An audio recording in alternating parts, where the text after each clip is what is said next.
Você nunca pode ver nada entrar em um buraco negro. Imagine que você prende seu inimigo em um foguete e o lança em direção a um buraco negro. Ele olha para trás, para você, balançando o punho a uma taxa constante. Conforme ele se aproxima, a gravidade aumenta, então espera-se que ele acelere. Mas isso não é o que você vê. A nave espacial aparenta estar reduzindo sua velocidade. Não só isso, ele também parece estar balançando o punho cada vez mais devagar. Isso é porque, da sua perspectiva, o tempo dele está desacelerando. No exato instante em que ele deveria cruzar o horizonte de eventos, o ponto além do qual nem mesmo a luz pode escapar, ele e sua nave espacial não desaparecem. Em vez disso, eles parecem parar, congelados no tempo. A luz da nave espacial fica mais fraca e vermelha até desaparecer completamente de vista. É assim que qualquer objeto pareceria ao cruzar o horizonte de eventos. A luz ainda vem do ponto onde ele cruzou, só que está muito deslocada para o vermelho para ser vista. Mas se você pudesse ver essa luz, então em teoria você veria tudo o que já caiu no buraco negro congelado em seu horizonte, incluindo a estrela que o formou. Mas na prática, os fótons são emitidos em intervalos, então haverá um último fóton emitido fora do horizonte, e portanto essas imagens desaparecerão após algum tempo.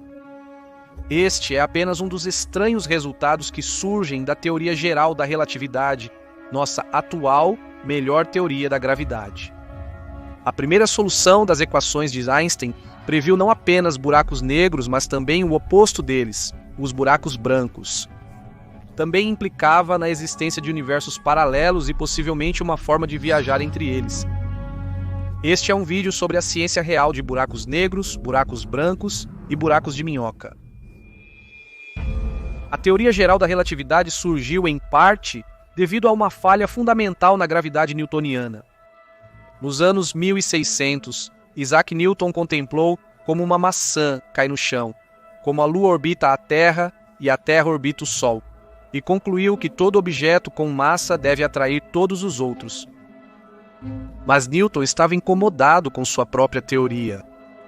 Como poderiam massas separadas por distâncias tão vastas aplicar uma força uma sobre a outra? Ele escreveu que um corpo pode agir sobre outro à distância através de um vácuo sem a mediação de qualquer outra coisa. É para mim uma absurdidade tão grande que acredito que nenhum homem que tenha uma capacidade competente de pensar poderia cair nisso. Um homem que definitivamente tinha uma capacidade competente de pensar era Albert Einstein, e mais de 200 anos depois, ele descobriu como a gravidade é mediada. Os corpos não exercem forças uns sobre os outros diretamente. Em vez disso, uma massa como o Sol curva o espaço-tempo em sua vizinhança imediata. Isso então curva o espaço-tempo ao seu redor, e assim por diante até a Terra. Então a Terra orbita o Sol porque o espaço-tempo pelo qual a Terra está passando é curvado. As massas são afetadas pela curvatura local do espaço-tempo, então nenhuma ação à distância é necessária. Isso é descrito matematicamente pelas equações de campo de Einstein. Você pode escrever a equação de campo de Einstein? Esse foi o resultado de uma década de trabalho árduo de Einstein após a relatividade especial. Essencialmente, as equações de campo dizem: me fale sobre a distribuição de matéria e energia. O outro lado te diz qual é a curvatura resultante do espaço-tempo a partir dessa distribuição de matéria e energia. E é uma única linha. Parece que, esta é uma equação simples, certo? Mas na verdade não é uma equação, é uma família de equações e, para tornar a vida mais difícil, são equações acopladas. Então elas dependem uma da outra. E são equações diferenciais, o que significa que existem integrais que precisam ser feitas, então há uma série de etapas que você precisa fazer para resolver as equações de campo. Para ver como seria uma solução para essas equações, precisamos de uma ferramenta para entender o espaço-tempo. Então imagine que você está flutuando no espaço vazio. Um flash de luz explode sobre você e se espalha em todas as direções. Agora todo o seu futuro, tudo o que pode e vai acontecer com você, ocorrerá dentro desta bolha, porque a única maneira de sair dela seria viajar mais rápido que a luz. Em 2 dimensões, essa bolha é apenas um círculo em expansão. Se deixarmos o tempo passar na tela e capturarmos instantâneos em intervalos regulares, essa bolha de luz formará um cone, seu cone de luz futura. Por convenção, os eixos são dimensionados para que os raios de luz viajem sempre a 45 graus. Este cone revela a única região do espaço-tempo que você pode esperar explorar e influenciar. Imagine que, em vez de um flash de luz acima da sua cabeça, esses fótons viajavam de todos os cantos do universo, se encontraram naquele instante e depois continuaram em suas direções separadas. Bem, nesse caso então, em um cone de luz passado. Apenas eventos que aconteceram dentro deste cone, um cone de luz passado. Apenas eventos que aconteceram dentro deste cone poderiam ter te afetado até o momento presente. Podemos simplificar o diagrama usando apenas uma dimensão espacial e uma temporal. Este é o diagrama do espaço-tempo do espaço vazio. Se você quer medir o quão distantes 2 eventos estão no espaço-tempo, você usa algo chamado intervalo do espaço-tempo. O quadrado do intervalo é igual a menos dt ao quadrado mais dx ao quadrado, já que o espaço-tempo é plano. A geometria é a mesma em todos os lugares, e, portanto, essa fórmula vale para todo o diagrama, o que torna realmente fácil medir a separação entre quaisquer 2 eventos.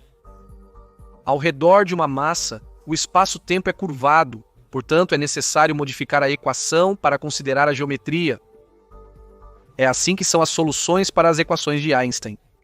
Elas te dizem como o espaço-tempo se curva e como medir a separação entre 2 eventos nessa geometria curvada. Einstein publicou suas equações em 1915 durante a Primeira Guerra Mundial, mas não conseguiu encontrar uma solução exata. Felizmente, uma cópia de seu artigo chegou à frente oriental, onde a Alemanha enfrentava a Rússia. Estacionado, lá estava um dos melhores astrofísicos da época, Karl Schwarzschild. Aos 41 anos, ele se voluntariou para calcular trajetórias de artilharia para o exército alemão. Pelo menos até que um desafio maior chamou sua atenção: como resolver as equações de campo de Einstein. Schwarzschild fez a coisa padrão de físico e imaginou o cenário mais simples possível. Um universo estático eterno, com nada nele exceto uma única massa pontual, esfericamente simétrica. Essa massa era eletricamente neutra e não estava girando. Como essa era a única característica do seu universo, ele mediu tudo usando coordenadas esféricas em relação ao centro dessa massa. Então, hoje é o raio, e θ e φ fornecem os ângulos. Para sua coordenada de tempo, ele escolheu o tempo medido por alguém distante da massa, onde o espaço-tempo é praticamente plano. Usando essa abordagem, Schwarzschild encontrou a primeira solução não trivial para as equações de Einstein, que hoje escrevemos assim. Essa métrica de Schwarzschild descreve como o espaço-tempo se curva fora da massa. É bastante simples e faz sentido intuitivo. Distante da massa, o espaço-tempo é quase plano, mas conforme você se aproxima dela, o espaço-tempo se curva progressivamente, atraindo objetos e desacelerando o tempo. Schwarzschild enviou sua solução para Einstein, concluindo com: apesar da guerra intensa, ela me tratou com gentileza suficiente para me permitir escapar e explorar o território de suas ideias. Einstein respondeu: li seu artigo com o maior interesse. Eu não esperava que se pudesse formular a solução exata para o problema de uma maneira tão simples. Mas o que parecia bastante simples a princípio logo se tornou mais complicado. Logo após a publicação da solução de Schwarzschild, foram observados 2 problemas. No centro da massa, onde R é igual a 0, esse termo é dividido por 0, então ele explode para o infinito. E, portanto, essa equação se desfaz e não pode mais descrever o que está fisicamente acontecendo. Isso é o que chamamos de singularidade. Talvez esse ponto possa ser desculpado porque está no meio da massa, mas há outro ponto problemático fora dele. A uma distância especial do centro, conhecida como raio de Schwarzschild, esse termo explode. Então existe uma segunda singularidade. O que está acontecendo aqui? Bem, no raio de Schwarzschild, a curvatura do espaço-tempo se torna tão acentuada que a velocidade de escape, a velocidade que qualquer coisa precisaria para sair de lá, é a velocidade da luz. E isso significaria que dentro do raio de Schwarzschild, nada, nem mesmo a luz, seria capaz de escapar. Então você teria esse objeto escuro que engole matéria e luz. Um buraco negro, se preferir. Mas a maioria dos cientistas duvidava que tal objeto pudesse existir, porque exigiria muita massa para se colapsar em um espaço minúsculo. Como isso poderia acontecer? Astrônomos na época estavam estudando o que acontece no final da vida de uma estrela. Durante sua vida, a força interna da gravidade é equilibrada pela pressão de radiação externa gerada pela fusão nuclear. Quando o combustível acaba, a pressão da radiação cai e a gravidade puxa todo o material da estrela para dentro. Mas até que ponto? A maioria dos astrônomos acreditava que algum processo físico o manteria. Em 1926, Ralph Fowler apresentou um possível mecanismo. O princípio de exclusão de Pauli afirma que férmions, como elétrons, não podem ocupar o mesmo estado. Então, à medida que a matéria é empurrada cada vez mais para perto, os elétrons ocupam cada um o seu próprio pequeno volume. Mas o princípio da incerteza de Heisenberg diz que você não pode conhecer a posição e o momento de uma partícula com absoluta certeza. Então, à medida que as partículas se tornam cada vez mais restritas no espaço, a incerteza em seu momento, portanto sua velocidade, deve aumentar. Então, quanto mais uma estrela é comprimida, mais rápido os elétrons se movimentarão e isso cria uma pressão externa. A pressão de degenerescência dos elétrons impediria o colapso total da estrela. Ao invés disso, formaria uma anã branca com densidade muito superior a uma estrela comum. Surpreendentemente, os astrônomos observaram estrelas que se encaixam nessa descrição. Uma delas era Sirius B. Mas o alívio desta descoberta foi de curta duração. Aos 19 anos, Subrahmanyam Chandrasekhar viajou de barco para a Inglaterra para estudar com Fowler e Arthur Eddington, um dos cientistas mais reverenciados da época. Durante sua viagem, Chandrasekhar percebeu que a pressão de degeneração dos elétrons é limitada.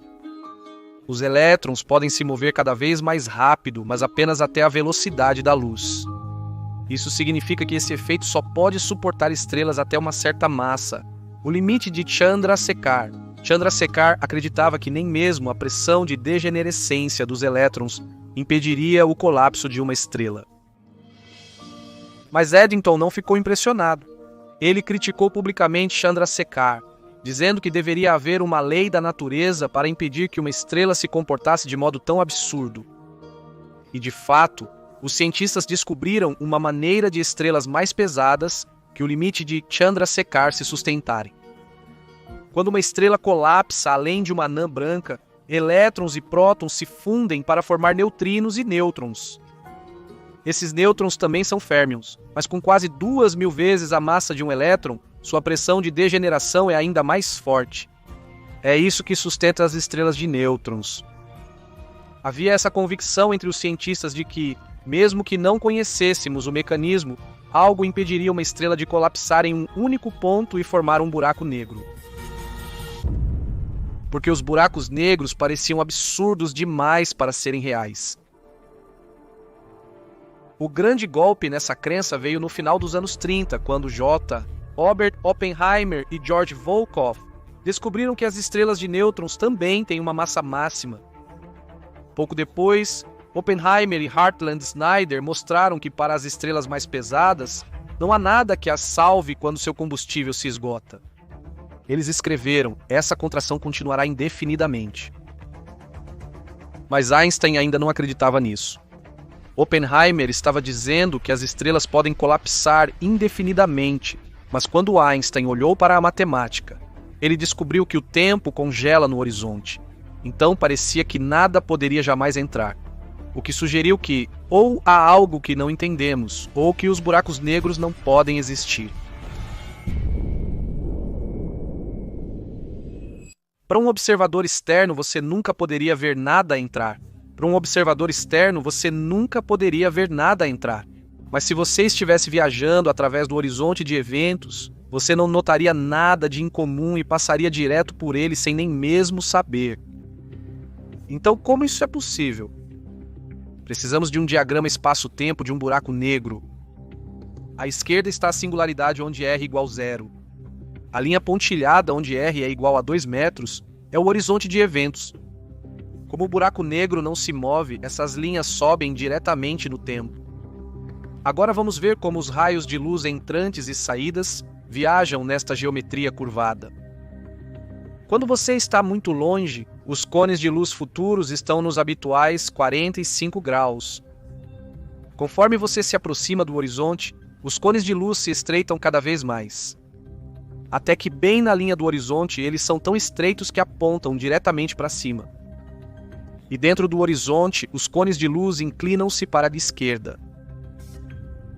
Mas algo estranho ocorre com a luz que entra. Eles caem, mas não chegam a R igual a 2m. Na verdade, eles se aproximam assintoticamente desse valor quando o tempo tende ao infinito.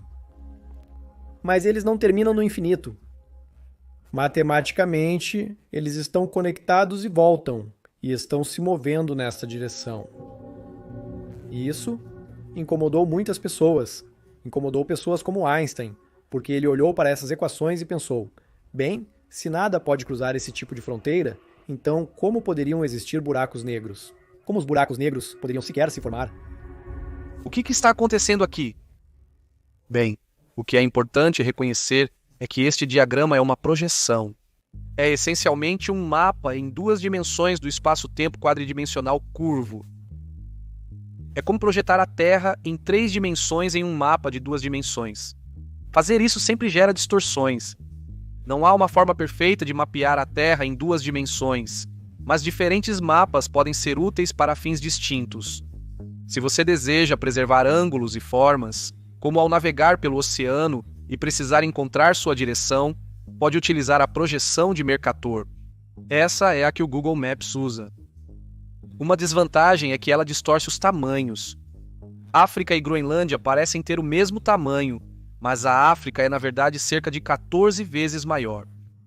A projeção de Gall-Peters mantém os tamanhos relativos precisos, mas distorce ângulos e formas. De maneira semelhante, podemos fazer diferentes projeções do espaço-tempo em 4 dimensões para estudar diferentes propriedades dele. A realidade física não muda, mas a maneira como o mapa a descreve muda. Ele escolheu colocar um sistema de coordenadas particular sobre o espaço e ter uma coordenada de tempo, e lá vamos nós. É a coisa mais sensata a fazer, certo?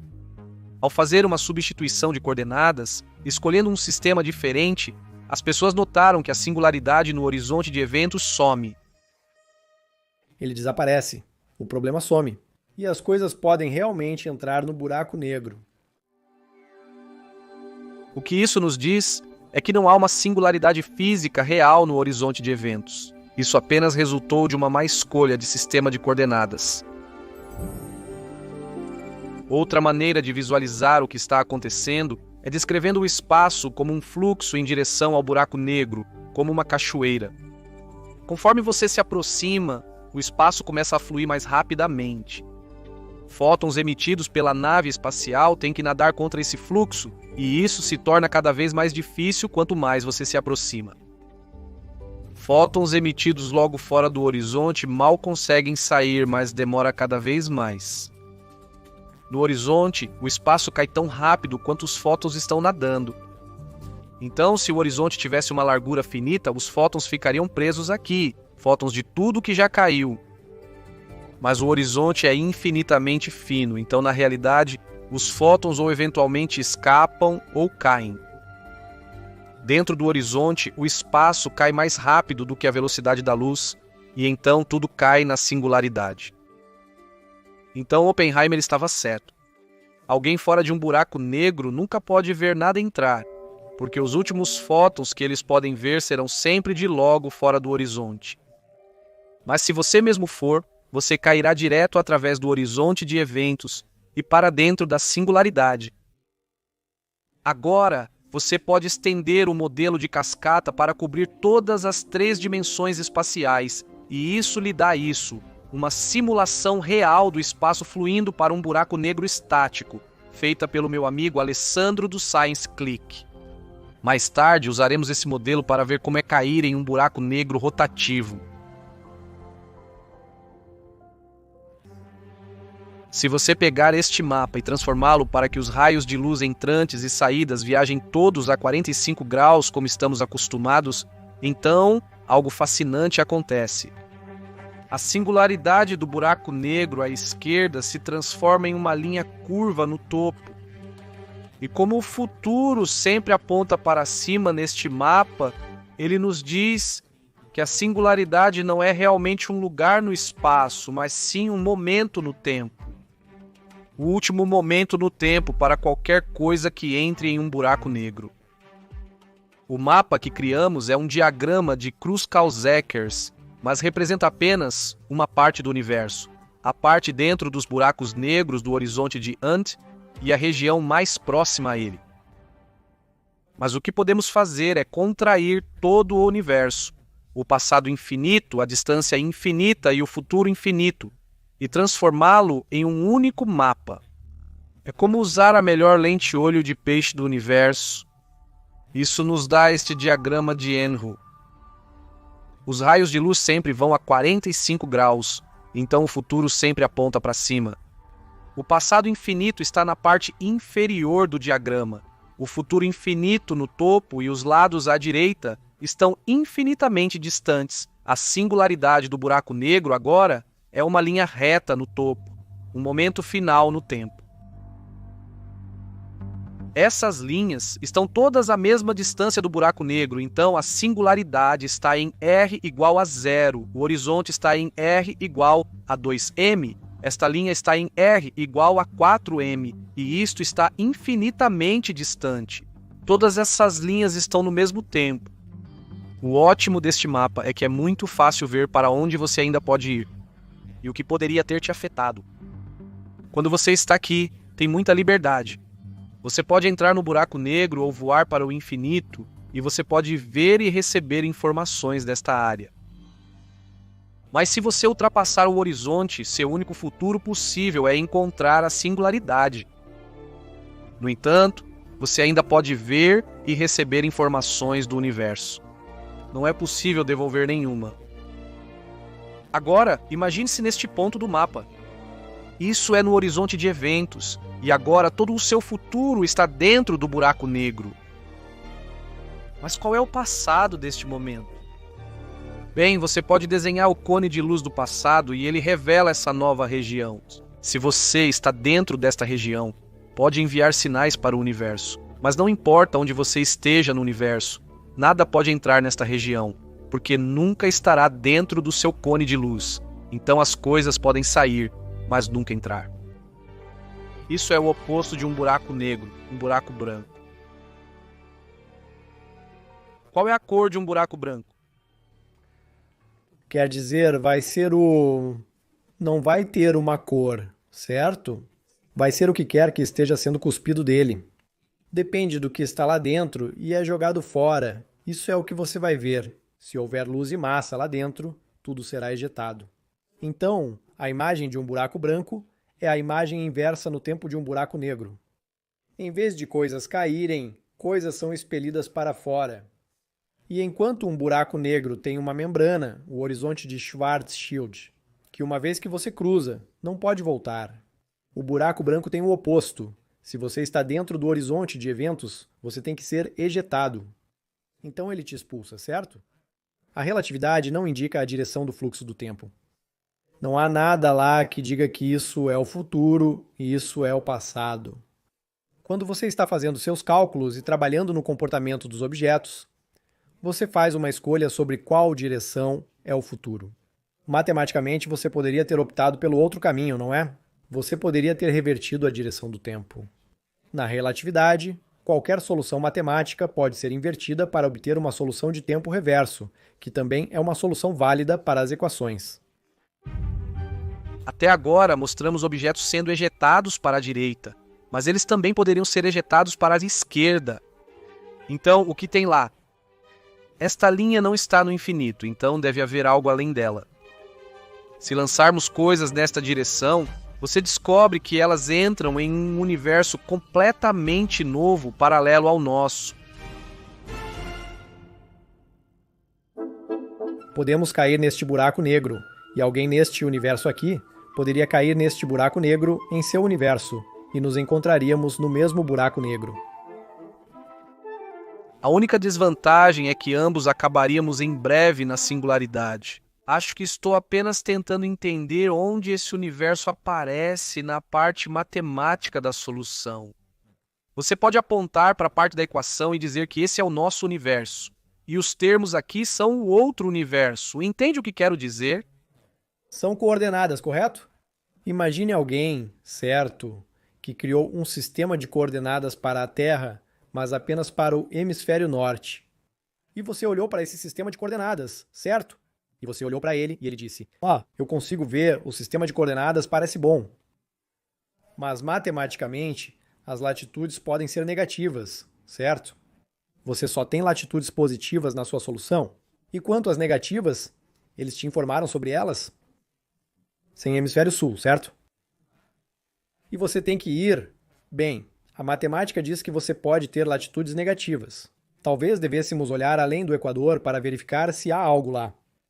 E eu sei que é uma espécie de globo, mas não conhecemos a geometria completa do que é um globo. Mas não conhecemos a geometria completa do que está acontecendo aqui, no sentido de que Schwarzschild estabeleceu coordenadas sobre parte da solução. Foi como se ele apenas estabelecesse coordenadas no hemisfério norte, e outros vieram e disseram que há um hemisfério sul, e além disso, duas terras. É por isso que é chamado de extensão máxima.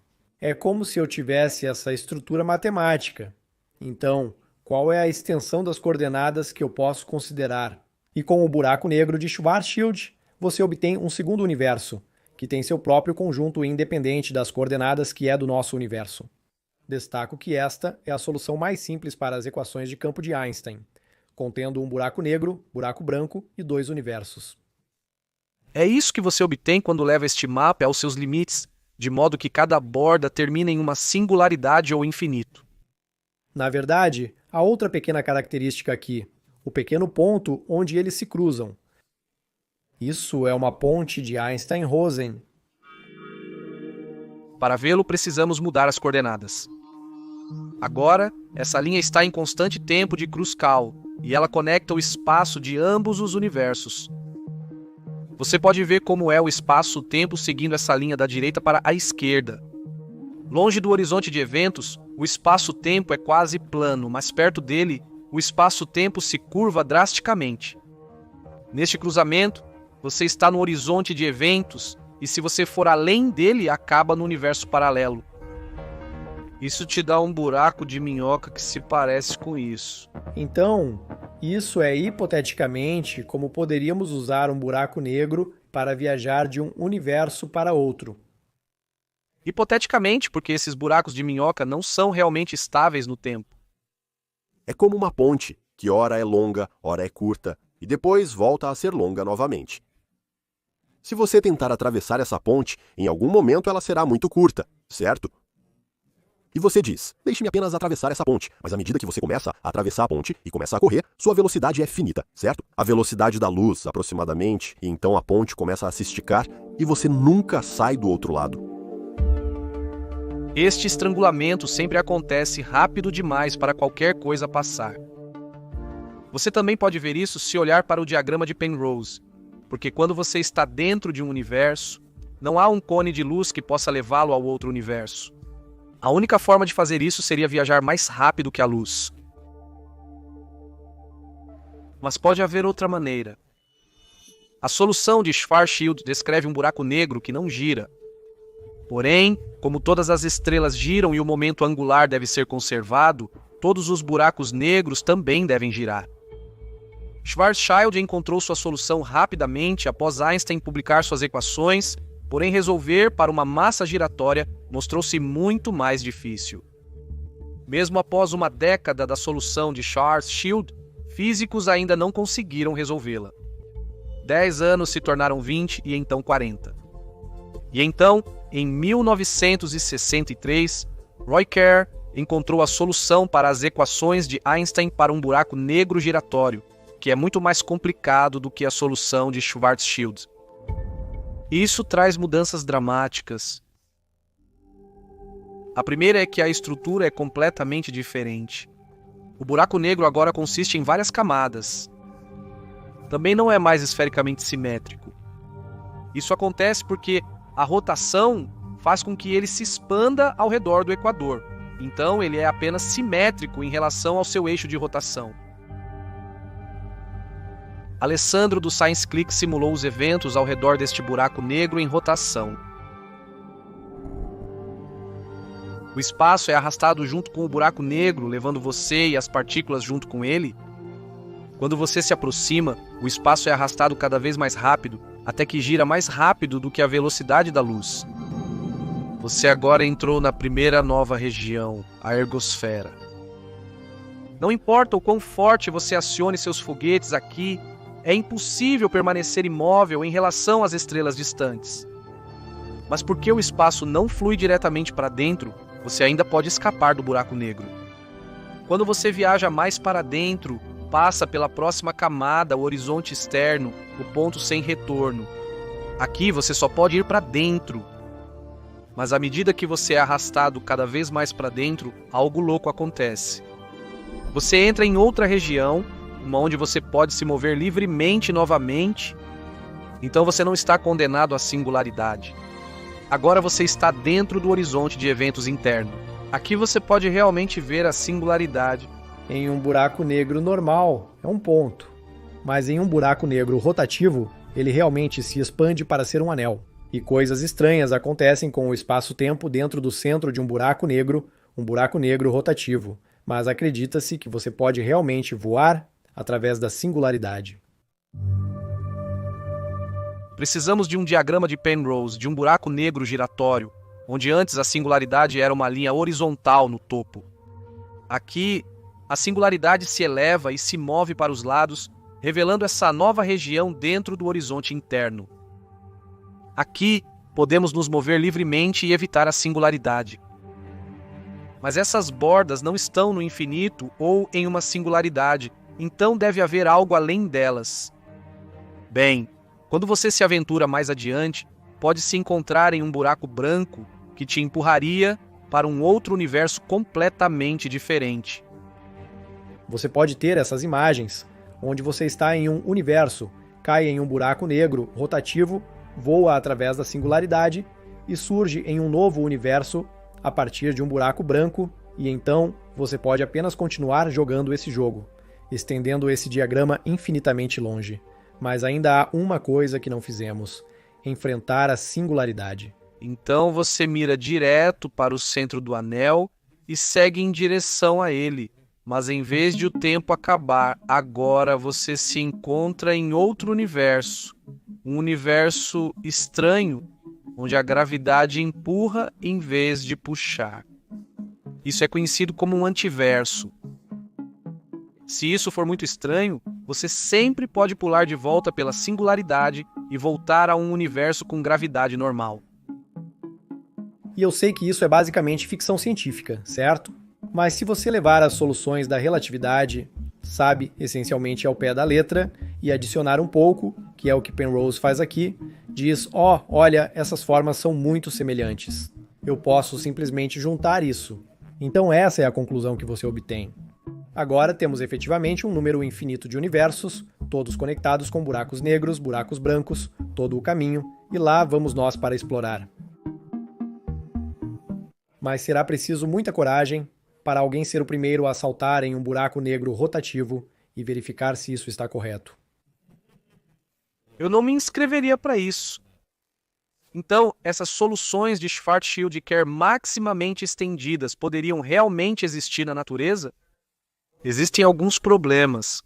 Tanto as soluções estendidas de Schwarzschild quanto de Kerr são soluções de buracos negros eternos em um universo vazio. Como você diz, é uma solução eterna, então se estende infinitamente para o passado e infinitamente para o futuro, e então não há mecanismo de formação ali. é apenas uma solução estática, e acho que essa é parte da razão pela qual buracos negros são realizados em nosso universo e buracos brancos não são, ou talvez não sejam. Eu pessoalmente estou razoavelmente confiante de que eles não existem, certo? Na solução Kerr maximamente estendida, um astronauta imortal dentro do universo pode enviar luz para o buraco negro, o que é problemático. Mas porque há tempo infinito comprimido neste canto superior, você pode acumular luz ao longo desta borda, o que cria um fluxo infinito de energia ao longo do horizonte interno. Esta concentração de energia, então, cria sua própria singularidade, selando a singularidade do anel e além. Minha suspeita, e a suspeita de algumas outras pessoas na área, é que este horizonte interno se tornará singular e você não será capaz de passar por essas segundas cópias. Então, todos os buracos brancos, buracos de minhoca, outros universos e anti-universos desaparecem? Isso significa que buracos de minhoca reais são impossíveis? Em 1987, Michael Morris e Kip Thorne analisaram buracos de minhoca que uma civilização avançada poderia usar para viagens interestelares. Aqueles que não têm horizontes são estáveis no tempo, permitindo viajar para frente e para trás, e possuem outras propriedades, como a capacidade de construí-los. Eles encontraram diversas geometrias permitidas pela teoria da relatividade geral de Einstein. Em teoria, esses poderiam conectar diferentes partes do universo, criando uma espécie de rodovia interestelar. Eles até mesmo poderiam se conectar a universos diferentes.